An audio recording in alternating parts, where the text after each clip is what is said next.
පුතාලා මේ IMF ගිවිසුම ගැන අපි අධ්‍යයනය කරද්දී අපිට විවිධ පරාසයන් තියෙනවා අධ්‍යයනය කරන්න. මොකද මේ IMF ගිවිසුම මගින් අපේ අර විදේශ විනිමය අර්බුදය निराකරණය කර ගැනීම සඳහා අවශ්‍ය වන නිර්දේශ තමයි ඉදිරිපත් කරලා තියෙන්නේ. හරි. එතකොට ඕකදී ඉදිරිපත් කරපු එක නිර්දේශයක් තමයි මේ අපේ රට නැත්නම් ශ්‍රී ලංකාව විදේශ විනිමය වලින් ලබාගත්තු ණය ප්‍රතිව්‍යුහගතකරණය කිරීම අවශ්‍යයි කියලා ඒකේ කොන්දේසියක් විදියට ඉදිරිපත් කරලා තියෙනවා. ඒ ප්‍රෝග්‍රෑම් එකට අනුව IMF ප්‍රෝග්‍රෑම් එකට අනුව ගිවිසුමට අනුව මේ අපේ රටේ රජය විසින් විදේශ විනිමය නැත්නම් විදේශ රටවල් වලින් ලබාගත් ණය ප්‍රතිව්‍යුහගතකරණය කර යුතුයි කියලා සඳහන් වෙනවා. එතකොට මොකද්ද මේ ප්‍රතිව්‍යුහගතකරණය කියන්නේ? එතකොට මේ විදේශ ණය ප්‍රතිව්‍යුහගතකරණය කියන්නේ පුතා දැන් හිතන්නකෝ දැන් ඔයාලගේ ගෙදර ණයක් අරගෙන තියෙන වෙලාවක ඒක ඔයාලට ගෙවන්න බැයි නම් ඒවා ණයගත්තු පාර්ශවයත් එක්ක සාකච්ඡා කරලා ඔයාලේ සහනදායී ක්‍රමවේදයක් ඒ ණය ගෙවීම සම්බන්ධයෙන් ලබා ගැනීම තමයි මේ ණය ප්‍රතිව්‍යුහගතකරණය කියලා කියන්නේ. එතකොට අපේ රටටත් ඒ වගේ තමයි. අපි විදේශ රටවල ආයෝජකයන්ගෙන් හරි ණය දෙන අයගෙන් හරි ණය අරන් තියනවා විදේශ විනිමය වලින්. අපිට අර 2022 පස්සේ අපි ණය ගෙවන්නේ නැහැ මොකද අපිට විදේශ විනිමය අර්බුදයක් තියෙන නිසා. ණය ගෙවන්නේ නැහැ කියලා කිව්වට පස්සේ අනිවාර්යයෙන්ම රිස්ක් එකක් නේ ඒක අපිට ණය දුන්න අයට. එතකොට මේකෙදි කියලා තියෙන්නේ මෙන්න මේ විදේශ විනිමය වලින් ලබාගත් ණය ලබා දුන්න පුද්ගලයන් සමග සාකච්ඡා කරලා ඒක සහනදායී ක්‍රමයක් ගෙවීම සඳහා සහනදායී ක්‍රමයක් හදාගන්න කියන එක තමයි මේ ණය ප්‍රතිව්‍යුහගතකරණය තුලින් සිද්ධ කරන්නේ. හරි. එතකොට මේ අපේ රට නැත්නම් අපේ රජය විදේශ රටවලින් විදේශ විනිමය තුලින් ණය ලබා ගන්න ක්‍රම කීපයක් තියෙනවා. හරි. ඒකෙදි ප්‍රධාන ක්‍රමවේදයක් තමයි පුතා මෙන්න මේ ස්වෛරීත්ව බැඳුම් කර නිකුත් කරලා විදේශ මුදල් වලින් ණය ලබා ගැනීම. ස්වෛරීත්ව බැඳුම් කර ආශ්‍රයෙන් විදේශ මුදලින් ණය ලබා ගැනීම. හරි. එතකොට මේකෙදි කරන්නේ මේ ශ්‍රී ලංකා රජය වෙනුවෙන් ශ්‍රී ලංකා මහා බැංකුව විසින් මේ ස්වෛරීත්ව බැඳුම් කර නිකුත් කරනවා. එතකොට විදේශීය ආයෝජකයන්ට පුළුවන් මේ ස්වෛරීත්ව බැඳුම් කර මිලදී ගන්න විදේශ විනිමය තුලින්. එතකොට මේකත් ඇමරිකානු ඩොලර්ස් වලින් යූරෝ ඒ වගේ පවුම් වලින් ඉතින් මෙන්න මේ ඕනම මුදල් ලේකකින් ලබා ගන්න පුළුවන්. හැබැයි මේක අර මහා බැංකුව විසින් නිකුත් කරද්දී යාලා කියන මුදල් ලේකකෙන් තමයි ආයෝජනය කිරීමේ හැකියාව තියෙන්නේ. එතකොට වර්තමානයේ වෙද්දී ඇමරිකානු ඩොලර් බිලියන 12.55ක ස්වෛරීත්ව බැඳුම් කර තුලින් අපි විදේශ ණය ලබාගෙන තියෙනවා. ඇමරිකානු ඩොලර් බිලියන 12.55ක මේ ස්වෛරීත්ව බැඳුම් කර තුලින් අපි විදේශ විනිමය ණය ලබාගෙන තියෙනවා. එතකොට මේ IMF ගිවිසුමේදී අපිට ප්‍රකාශ කරා මෙන්න මේ ස්වෛරීත්ව බැඳුම් කර ප්‍රතිව්‍යුහගතකරණයක් කරන්න කියලා. ස්වෛරීත්ව බැඳුම් කර ආශ්‍රිත ණය ප්‍රතිව්‍යුහගතකරණයක් කරන්න කියලා. එතකොට ඒක අපිට කරන්න වෙන්නේ මේ ස්වෛරීත්ව බැඳුම් කරවල ආයෝජනය කරපු විදේශ ආයෝජකයෝ ඉන්නවනේ. අන්න එයාලා එක්ක සාකච්ඡා කරලා අපිට මේ මුදල දැන් මෙහෙම පොලියත් එක්ක ගෙවන්න විදියක් නැහැ. අපිට සහනදායී ක්‍රමයක් හදලා දෙන්න කියන එක තමයි මේ ප්‍රතිව්‍යුහගතකරණය කරන්න කටයුතු කරේ. හරි. එතකොට මේකෙදි පුතා මේ ශ්‍රී ලංකා මේ රජය විසින් මේ ස්වෛරීත්ව බැඳුම් කර සම්බන්ධයෙන් මේ ප්‍රතිව්‍යුහගතකරණය කරද්දී මේ ශ්‍රී ලංකා රජය විසින් රජය වෙනුවට මහා බැංකුව විසින් මෙන්න මේ ආයෝජකයන්ට කිව්වා අපිට මෙන්න මේ වෙලාවේ මේක අපිට පොලිය සහ ණය ගෙවන්න විදියක් නැහැ. ඒ නිසා අපි ඔයාලට මේ ස්වෛරීත්ව බැඳුම් කර වෙනුවට වෙන බැඳුම් කරයක් දෙන්න. වෙන බැඳුම් කරයක් නිකුත් කරන්නම් කියලා කිව්වා. හරි.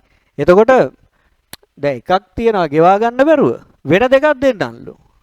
එතකොට මොකක් හරි මේ දෙන එකෙන් ඒ ස්වෛරීත්ව බැඳුම් කරගත්ත ආයෝජකයාට යම්කිසි විශ්වාසයක් එයාගේ ආයෝජන මුදල සම්බන්ධයෙන් ආරක්ෂාවක් මේ නිකුත් කරන දෙකෙන් අනිවාර්යයෙන්ම නියෝජනය වෙන්න ඕන. නැත්නම් උට පිස්සු නැහැනේ ආයේ මේ දෙකක් ගන්න නේද මේකෙන් සල්ලි නැතුව. තේරුණාද කියන එක? හරි. එතකොට මේ ශ්‍රී ලංකා මහා බැංකුව විසින් කිව්වා අපි මේ ස්වෛරීත්ව බැඳුම් කර වෙනුවට ආණ්ඩුකරණය හා බැඳුණු බැඳුම් කර සහ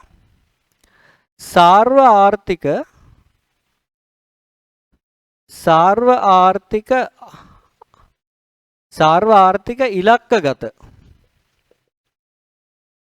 බැඳුම් කර ලබා දෙන්නම් කියලා.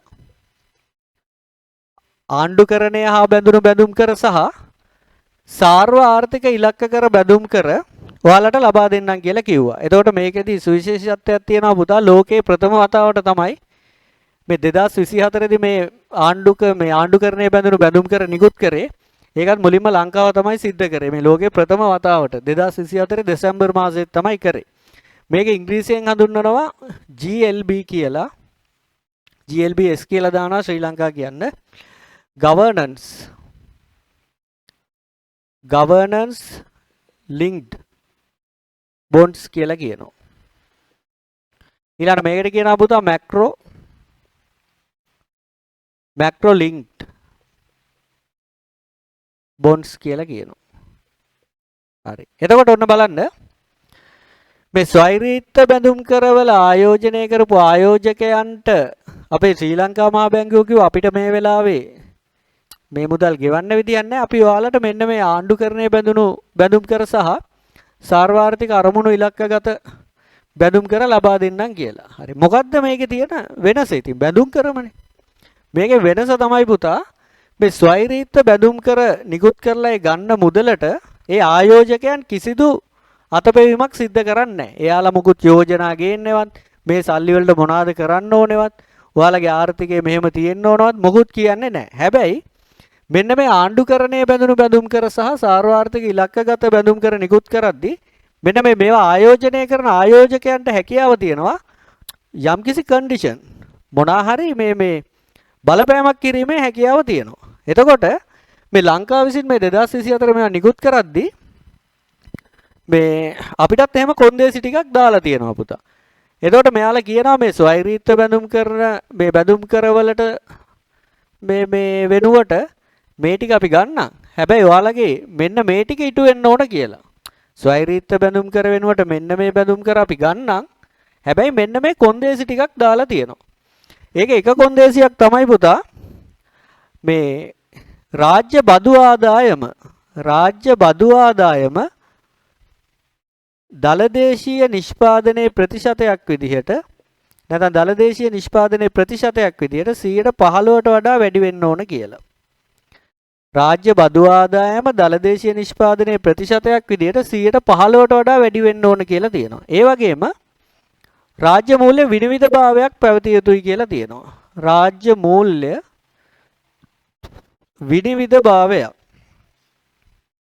විනිවිදභාවයක් පැවතිය යුතුයි කියලා තියෙනවා.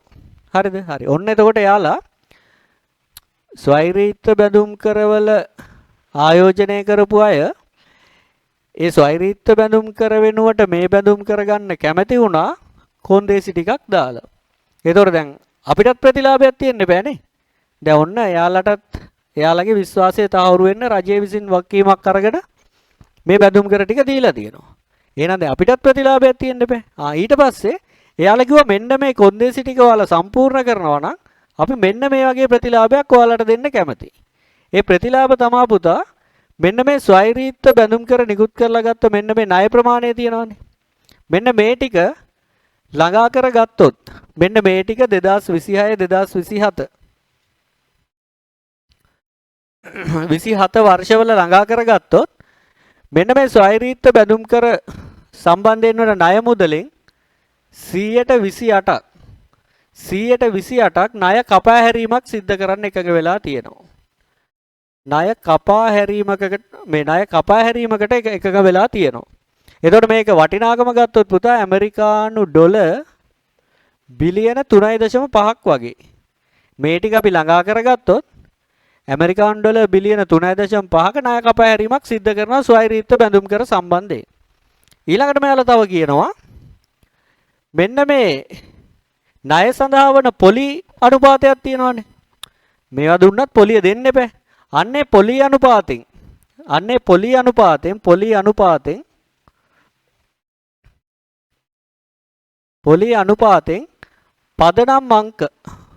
පදනම් අංක 75ක් අඩු කරන්න එකක වෙලා තියෙනවා. මේ පදනම් අංක කියන්නේ පුතා පොලි අනුපාතයේ percentage එක තියෙන්නේ. ඒකෙන් 100ට ගත්තොත් 0.75ක් අඩු කරන්න කැමති වෙලා තියෙනවා.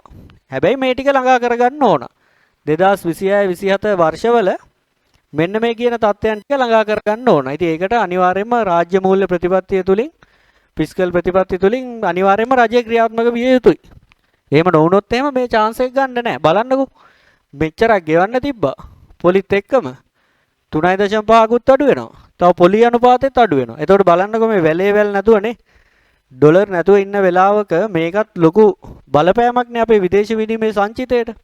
එතකොට මේ IMF ගිවිසුමට අපි ගියේ එකෙන් ඇත්තටම අපිට යම් ප්‍රතිලාභයක් හම්බෙලා තියෙනවා. මේකෙදි හම්බෙච්ච තව ප්‍රතිලාභයක් තමයි පුතා අපිට මෙන්න මේ ස්වෛරීත්ව බැඳුම් කර සම්බන්ධයෙන් ණය 2024 වගේ වෙද්දි ගෙවල ඉවර වෙන්න තිබ්බ ණයක්.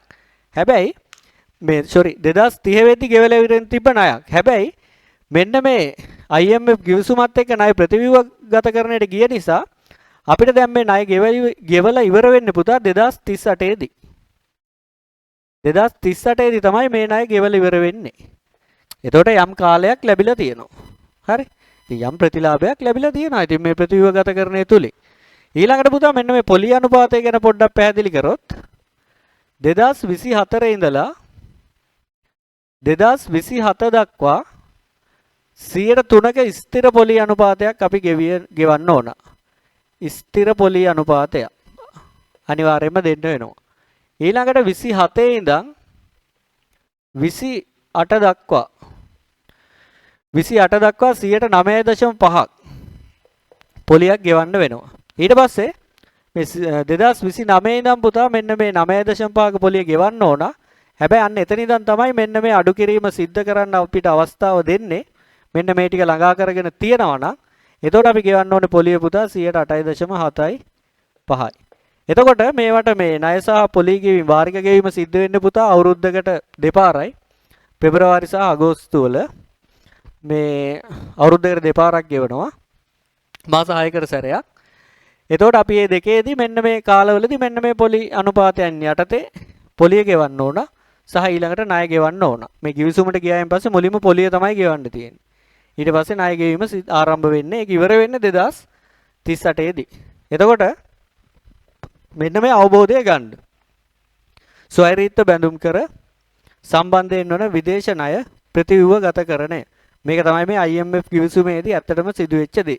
එතකොට අපේ ණය කාලය දීර්ඝ වුණා. අපිට විදේශ මේ ණය සම්බන්ධයෙන් අර ස්වෛරීත්ව බැඳුම් කර ණය සම්බන්ධයෙන් ගෙවන්න ඕන ප්‍රමාණය අඩු වුණා. පොලි අනුපාත පහළ යාමක් සිද්ධ වුණා නේ.